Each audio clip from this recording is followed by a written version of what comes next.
Azizlar, mana serpangiz yopishtirish jarayonini boshladik nasib bo'lsa.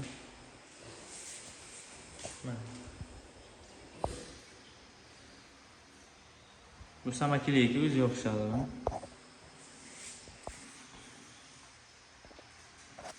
Yopishtirib, mana rotni surtib ketamiz.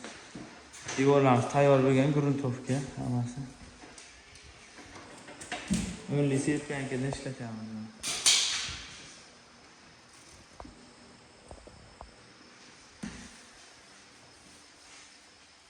7.25 ga 3 o'ng, 2.70 balandligi.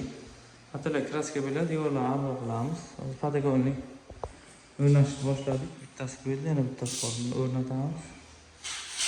60 mingdan qilib beramiz. Devorning kvadrati hisoblanadi. Perfogullar qo'yiladi burchaklar hammasi.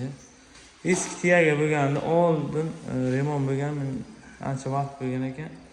Tiyagalarni qo'parib tashlab, yangitdan biz zamonaviy qilib beramiz. Kuzatib boringlar, nasib bo'lsa. Jarayonlarni ko'rsatib boraveramiz. Bu devorimiz ancha yil oldin yorilib bo'lgan. Nasib bo'lsa to'xtadi degan umiddamiz. Sababi 10-15 yil turgandan keyin agar tay bo'sh bo'lmasa yoki suv qandaydir ariq o'tgan bo'lsa, hech qanday muammo bo'lmaydi. Sal bo'sh bo'lgan, shunda evaziga yorilgan devorlarimiz. Hozir serpanga yopishtirib ketamiz.